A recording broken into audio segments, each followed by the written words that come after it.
Welcome back to my channel, and as I am leaving India, we are heading to an amazing country named Bhutan.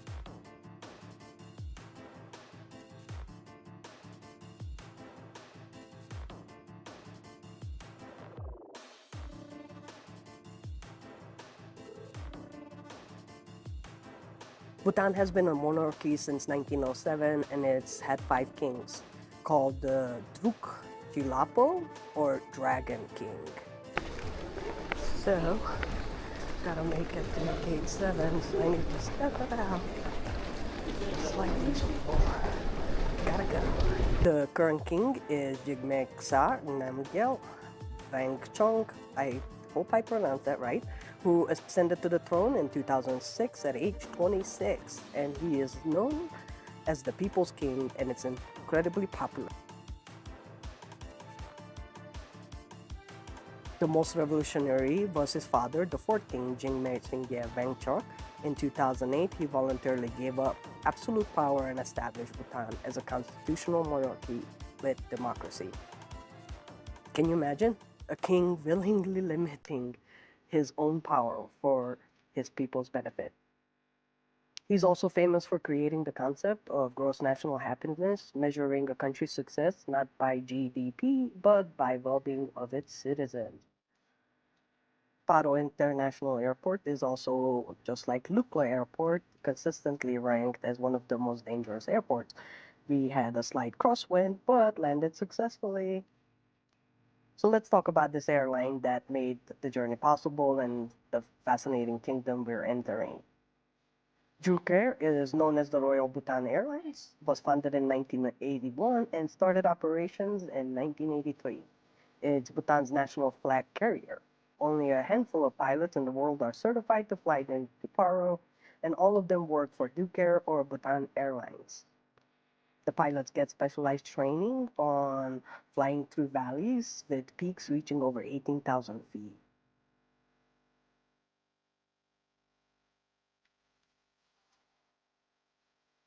Might think that it's the 15th with the 2 sons and daughter born 2 years ago.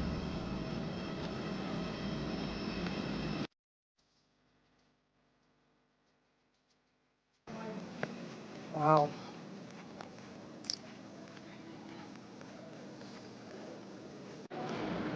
So, welcome to the airport.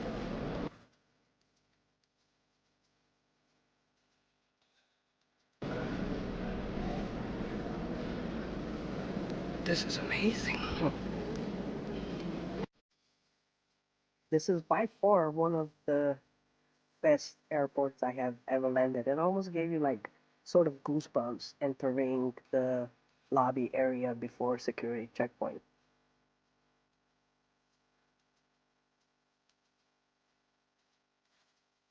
You can also pick up a SIM card for your phone, about 1,900 local currency, which divided by 80, you do the math, it's not so expensive.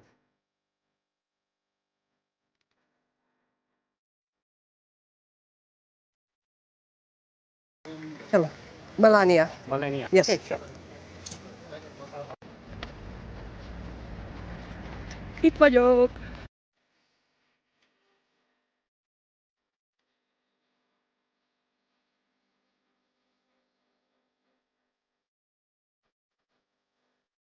Our journey from the airport took about an hour and a half until we reached Thimphu, where we stayed for the night. We passed the traditional Bhutanese farmhouses with the distinctive painted wooden facades, rice paddies carved into hillsides, and monasteries perched on cliffsides.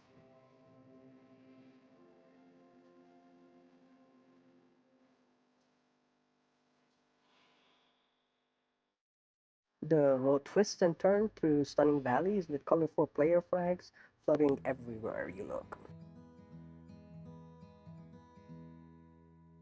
Come to this pure magical place through my lens. You're about to experience one of Asia's most extraordinary journeys, the Trans Bhutan Trail. This is Bhutan like you've never seen it, a kingdom between Tibet and India where the protected forest absorbs more carbon than the country produces. We hiked ancient pathways recently restored after decades of neglect, walking the same trails that traders, soldiers, and royal messengers once traveled. Expect your breath to catch, not just from the altitude, but from the views. We crossed the Duchla Pass at over 3,000 meters. You'll see monasteries, including the hike to the legendary Tiger's Nest. Along the way, Buddhist monks in chrism robes fortified Dzongs that served as ancient schools and villages where traditions have endured for centuries. And by incredible timing, we arrived during the Global Peace Prayer Festival, a rare convergence of spiritual energy that added another layer of magic to this already sacred journey. So settle in, let the mist roll through these mountains, and let me show you why Bhutan remains one of the world's most treasured secrets.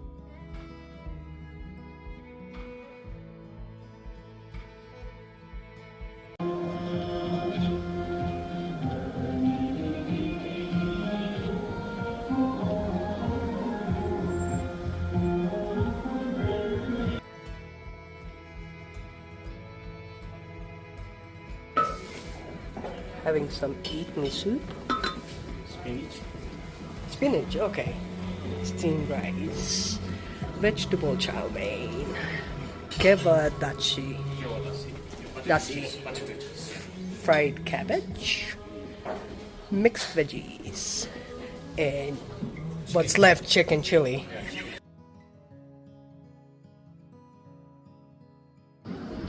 So we just ate there. My journey will continue from here. Hope you like, follow, and comment. Breakfast!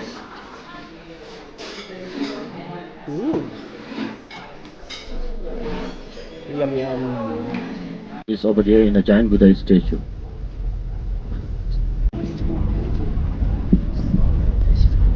So for this festival they are having the highest level of spiritual master who is just giving his preachings to the people.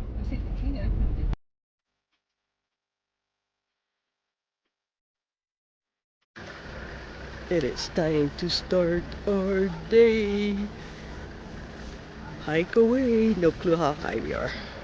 I'll find out and tell you. The starting of our Trans Bhutan Trail. So yeah, welcome to that. So you can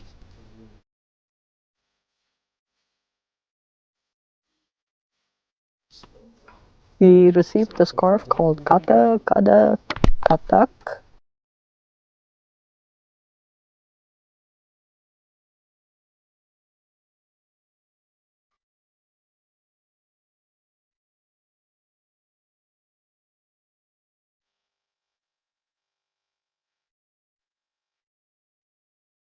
We are now leaving the capital city of Thimphu behind as we hike some of the most beautiful sections of the 400-kilometer Trans Bhutan Trail.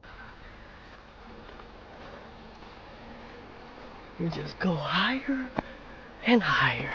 And once again, I don't think I realized what I signed up for, because the trail is not flat.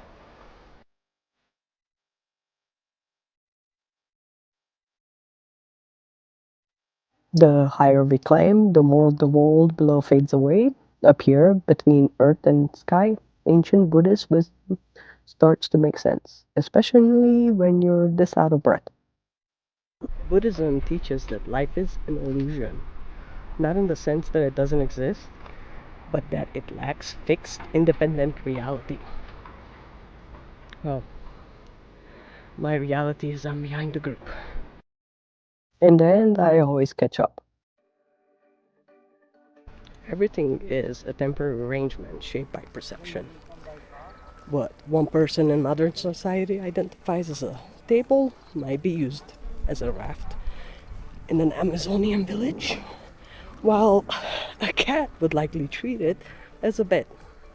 Yet even within this illusion, we live, love, fear, hope, suffer, and in the end, die.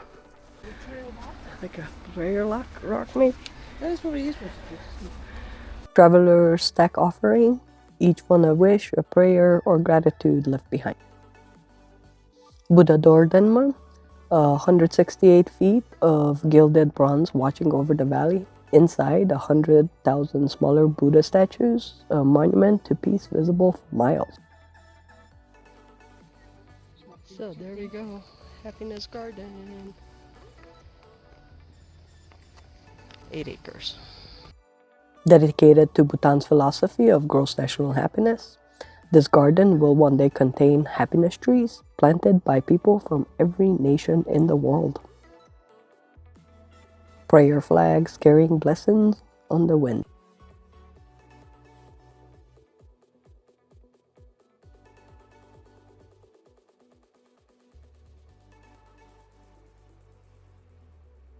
We're passing the queue now, hundreds gathering of spiritual seekers.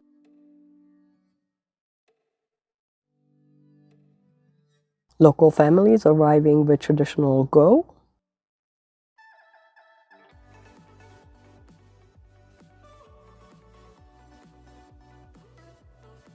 Through the gates now, and there he is, Buddha Dordenma, gilded in gold against the Himalayan sky.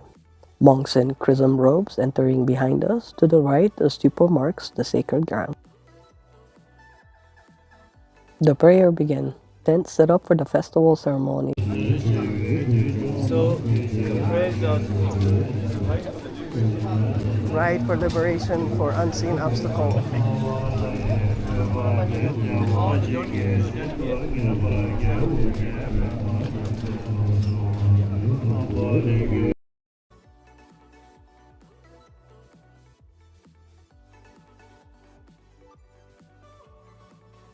Smaller Buddhas surrounding the Great One, with each a meditation, each a prayer.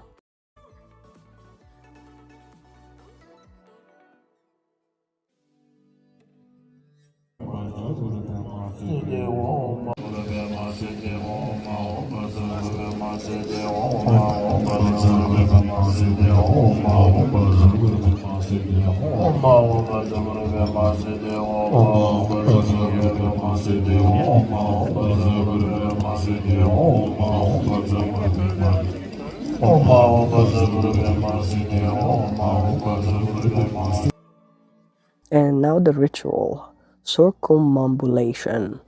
Walking clockwise, the faithful circle in prayer. This ancient practice generates spiritual merit. Each step is a devotion. Inside the Buddha, photography isn't allowed since this is a sacred space. But out here, we go in a flow, turning with the sun, honoring the Buddha's teaching that all things move in cycles.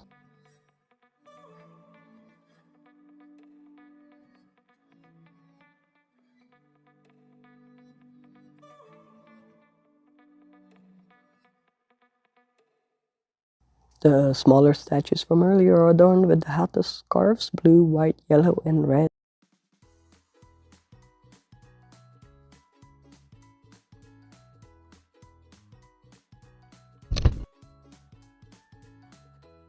Balance, like my pose, is something you need up here, physically and spiritually. $100 million. So this particular structure was mainly made for like peace and prosperity, not for our country, okay, for whole world.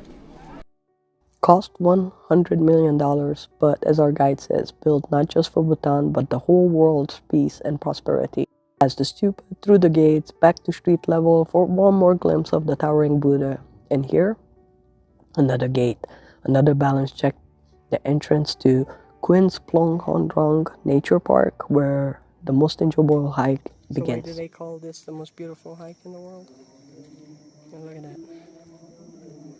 And that's the World Peace Prayer Festival right down there.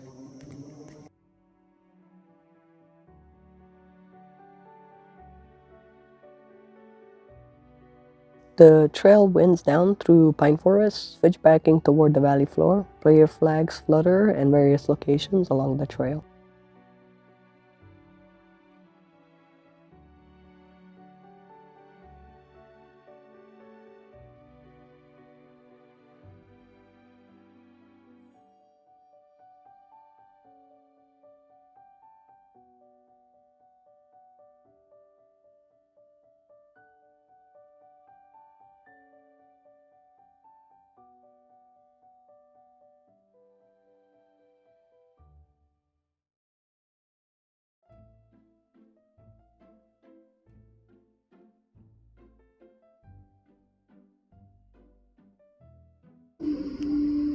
Because you don't hear this often while you're hiking.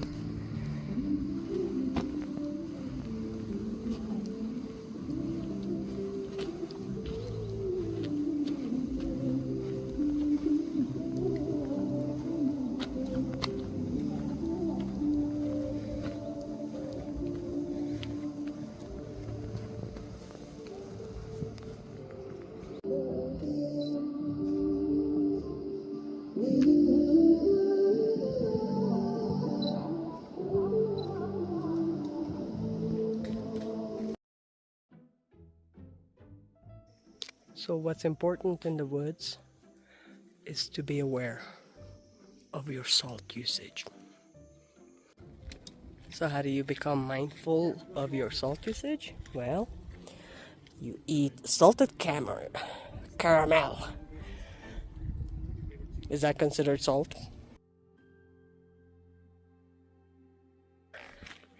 I'm out here in Bhutan hiking the Trans Bhutan Trail. So remember to like, comment, and follow to see more.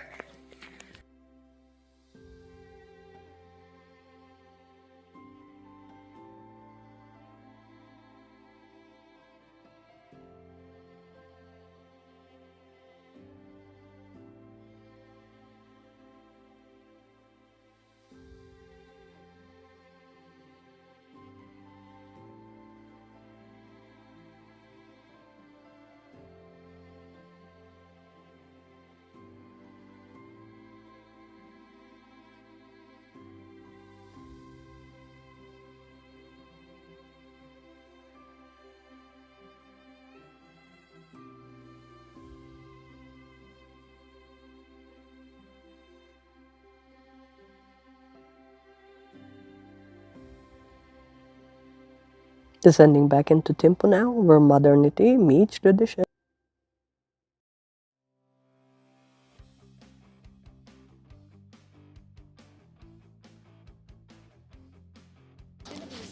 So, this right here is gonna be a Tech Wando Stadium. You like YouTube stuff? I try my best.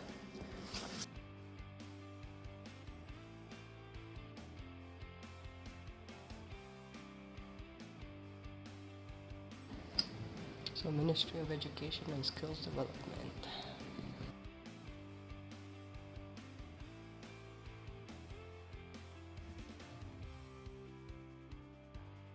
The Phallus Symbol. So these right here are displayed on the front of the building.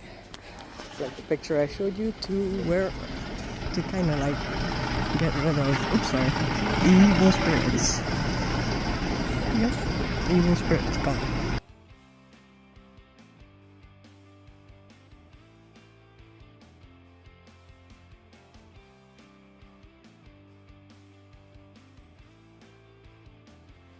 The amount of detail in these is amazing.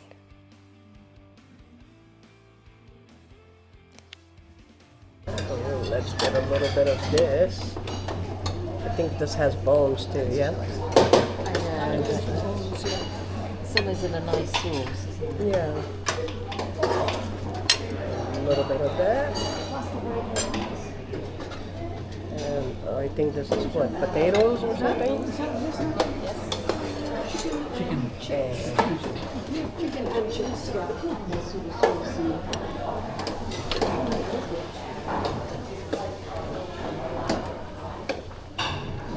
Okay, if I eat all this, I should be good till tomorrow.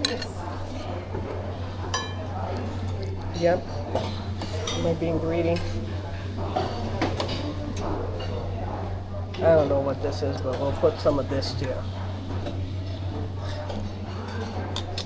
So we are getting ready to visit the Nunnery. The Thangtong Dewachen Nunnery is home to young Buddhist nuns studying scripture, meditations, and sacred arts.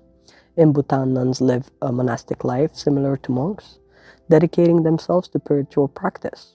This nunnery was once founded to provide education and sanctuary for women choosing the religious path, preserving ancient teachings in a rapidly changing world. So there is the fortress, and the back of it is the Parliament House. That's Tashichho, Dzong, the fortress of the glorious region. It's been the seat of Bhutan's government since 1968, housing the throne room, the king's office, and multiple ministries. Behind it, you can see the parliament building alongside the three branches of governments visible from here. The executive in the Dzong, the legislature and parliament, and the judiciary and the Supreme Court nearby. Spaced apart to represent their independence, yet within sight of each other. So there's the Supreme Court. The Jungshi handmade paper factory. Jungshi meaning natural, traditional paper making here traces back to the 8th century, coming to Bhutan from China via Tibet. They use bark from Dewachen and decap trees growing in the highlands. So this one is a boiled one right now. Oh, boiled one. And then after refining all the soft ones, so they place it out here in this grinding. So they make it like a grape, small ones. This paper is called the Sho, was originally used by monasteries for prayer books and sacred manuscripts, centuries of devotion written on the sheets just like these.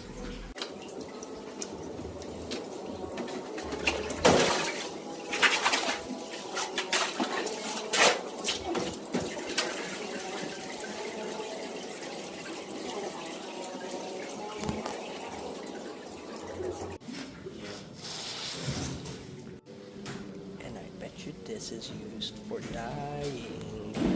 They will place out here and then this huge wall. And after that, so they will take it over there.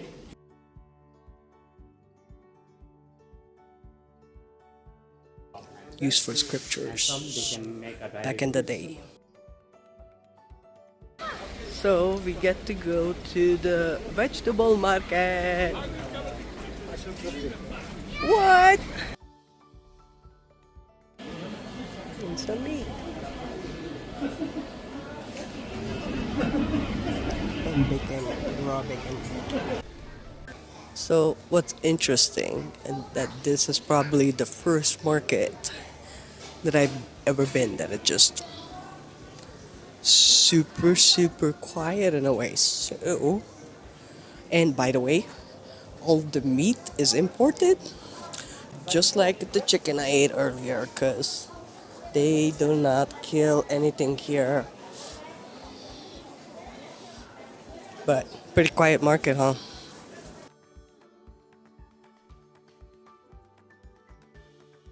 Here's a fun fact. When they are done for the day, they just cover everything and the gates get closed and everything remains here. Because stealing gets like sinning against the king or something like that. So yeah, safe country, right?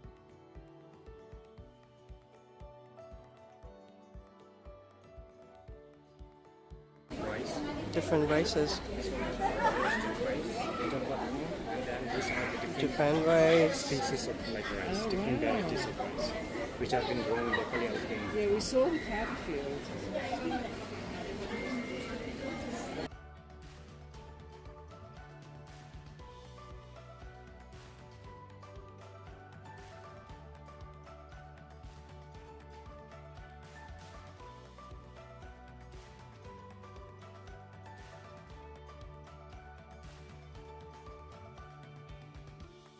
The fruits, vegetables are all locally sourced from Bhutanese farms and valleys.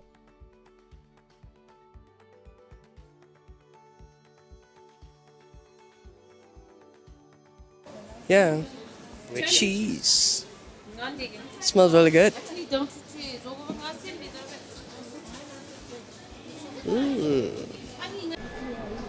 Now these are organic too. Can you tell the difference? Butter and rice.